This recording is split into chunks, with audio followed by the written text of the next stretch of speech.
You're not going to believe this. So last night I caught this possum, but gotta show you this.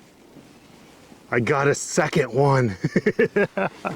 This is crazy. But this one is a lot smaller, and I'm pretty positive this is the first one that I actually saw. First one that I saw yesterday. And then the big one, which is this one right here. This one I caught last night, and I actually had to force it into the trap. But essentially there's two possums hanging out around here. I was not expecting that at all. Like, I set up the two traps and I was expecting to catch the one that I saw yesterday, and it's the tiny one. It's that smaller one. This large one here, like that's why I kept thinking, like, why is it so big last night? And I was like, no way, it was the same one that I saw before. And now this kind of confirms everything. But here's the craziest thing. I want to show you proof that these possums actually do attack chickens. So this one here must have actually attacked Daisy first last night before it got trapped in here. Because look at all of that. That's blood from Daisy's comb. Look at her. See the top of her comb there? It's all bloody. So she was attacked last night. And this one here is the smaller one. And it was brave enough to go and attack one of my chickens. And so I am definitely 100% like confident that this is the culprit. So now the question that's on everyone's mind is, what am I gonna do with all of this? I have two possums, and I know that one of them already attacked Daisy last night.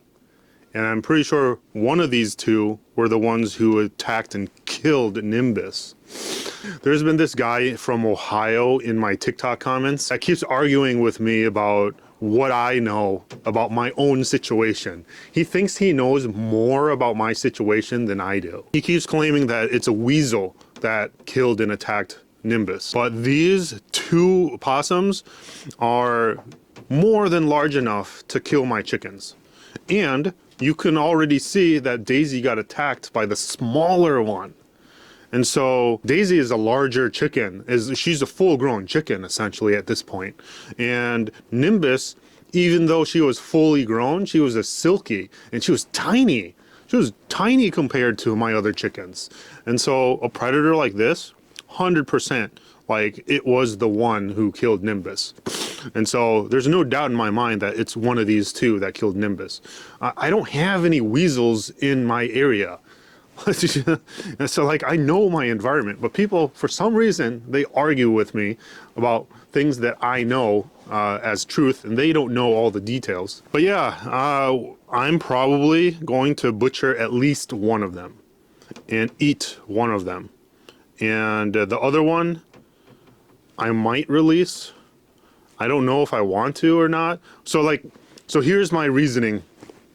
The small one, right? The one that I caught this morning or whatever last night, that one is probably going to taste better. It's meat and everything is probably going to be a lot better because it's a lot smaller and it's younger, but it's going to be less meat, you know?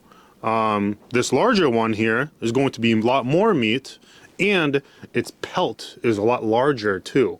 And so having two possums, I would have more opportunity to make something out of the pelt. So like, I can make leather gloves or mittens or do something with it and make a pouch out of it or something. So it'll be all as a learning experience. Or I could possibly make an additional video to sort of butcher it and everything and make a more graphic video, I suppose, but more on like the education side. It's not going to be shock value or anything. Like, I know that I want to do a sort of like a catch and cook video basically on this. The catch and cook video, I want to be able to monetize 100%, like without any question. But then the butcher video, I want to be able to do it and show and educate people on how to do it. Like, I'm not a professional, but I want to still like show people how I would do it, you know, as someone who's not experienced with it. I want to kind of walk people through the process and get a good visual of it, and how to like process it. In that video, I will try to monetize, but if I can't, then it's not a big deal, right? It's still out there for like education. So I kind of want to do that. Sure, I can edit it in a way where like I just butcher one and then have two videos. I could possibly do that, but I think the more that I do it, the better that I'll get at it anyways. Similar to how like when I started butchering my chickens, I wasn't the best at first. And I was scared at first. I got better over time. Same thing with squirrels. So I've caught several squirrels in the past, and each time that I've like processed it, it's gotten better. And I've become a little bit more proficient at it, and I am not as scared anymore. And so that's kind of what I want to do with this, and have a better understanding of it too. Because like this one, the large one, it stinks. It just reeks, and it's probably a lot like old. It's probably like 2-3 years old. These things only live about 2-3 years anyways, and this one looks like it's on its last leg. The other one is like fresh, probably like a year old or something. I'm going to start cleaning up around the shed and stuff. This is just an update video for the most part, and I'm going to prepare my area to see if I can start processing these. I might need to make some adjustments to my shed. Back then, so like I've processed a possum before. I've butchered a possum before and skinned one before, but it was a roadkill one that I picked up. And what I did was I put like a beam across my shed, and then I hung it from the beam, and then I processed it like that. My shed right now isn't built the same way it was 2 years ago or 3 years ago. And so I'm probably going to have to put up some studs. Like, yeah, I'll have to figure it out. But you will see a catch and cook possum video soon, hopefully. So like always, please smash that like button. It helps out the algorithm and it supports me as a creator. Consider subscribing if you haven't already. Please check out my website. I'm still trying to build it. Give me some feedback if you'd like. It's cluelessbushcraft.com, and I don't have much on the website anyways, but please check it out. And if you'd like to support me further, you can go to my spread shop.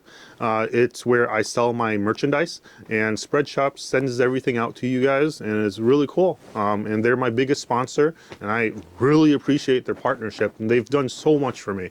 And so yeah, I appreciate you watching, and I'll see you next time. Hopefully I can get this catch and cook video and butcher video done soon. I'm going to get a lot more serious with my YouTube content, and appreciate you following along. But seriously though, I was not expecting to catch 2 of them. Yeah. So this one right here at the bottom is like nearly twice the size of the one at top. Oh, actually, before I go, there's a little bit more information about the possums that I found out. When a pair like this is found together, they're typically considered as Jill and Joey, respectively the mother and child. And so, being that you see like a really large size difference between the two, it's actually very, very likely that it is a Jill and Joey. So one is the mother and one is the child. So the thing is, it's usually pretty uncommon for opossums to be living together. So the fact that they are together pretty much means that they're related somehow. And I really doubt that they're coming from 2 different areas. And like they live not that far away from where my chicken coop is. Like it's literally like 5 steps away. So where my shed is, right behind my shed is my neighbor's shed. And these possums have been living underneath my neighbor's shed. And so they're incredibly close. And they can go back and forth and check up on the chickens as much as they want without me knowing. But yeah, they finally got caught.